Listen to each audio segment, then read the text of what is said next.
Pagagsapa Pilipinas sa tuyan dagiti kang runa na damdamag diti PTV Cordillera. Ngimbato ti bilang dagiti fire incident ani respondyan ti La Trinidad Fire Station Itatawan. Itibat dito'y kailian nakasagan na latta dagiti personnel ken kagawaan da iti anyaman nga insidente ti uram. Report manipod kini Dante Gito. 300% tingin matwan ti fire incidents iti La Trinidad, Benguet. Manipod Enero, aging ga Marso 2023, limalaang tinailista a fire incidents. Nga mitaatawen, Marso 13 pailaang at danti 20 nga uram ang nirespondean ti La Trinidad Fire Station. Kaadwan, grass fire asang apula ket talo nga special structure, ken sagdwa nga structural fire ken forest fire. May sa kadagiti karit kadakwada ti teren iti lugar. Marigatan da asumrek nga agresponde. Nupay kasta, impanamnama matlata ti La Trinidad Fire Station ang nakasagana da iti anyaman na kaso ti uram. Lagi po nating sinisigurado ng lahat ng ating fire truck ay hindi lang po operational but at the same time dapat po may laman pong tubig.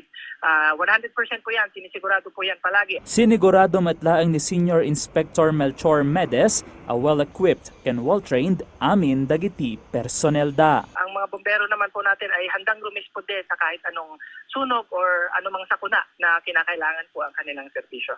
Dante Gito, para iti Pambansang TV, iti Baro, Pilipinas. Kapayatan na, niyasidag ka ito umili ti Baguio City ken membro ti PhilHealth Consulta Package ang may tunos iti implementasyon ti Universal Healthcare Law. At iti report ni Glory Balegan. First patient encounter, ken registration, dagitati na ipaaya serbisyo iti PhilHealth Consulta Caravan Roadshow iti Baguio City. Dahito iti umunang adang iti panagnumar iti konsultasyong sulit at tama, wenno konsulta benefit package ti PhilHealth. Tarigagay manan ti Philippine Health Insurance Corporation wano PhilHealth, ang manayunan dagiti benepisyaryo, asaanan akasapulan ang makonfine iti ospital. Wala nang discrimination, which places a strong emphasis on prevention, aiming to keep every member healthy and free from the burdens of hospital confinement. Under this package, all Filipinos gain access to primary care facility where they can seek consultation from their preferred accredited consulta provider. Karaman karigiti adu a preventive care services adjaya ti konsulta package, ti health risk screening and consultation, 13 essential laboratory test, ken panakaipaay ti 21 maintenance drugs and medicines.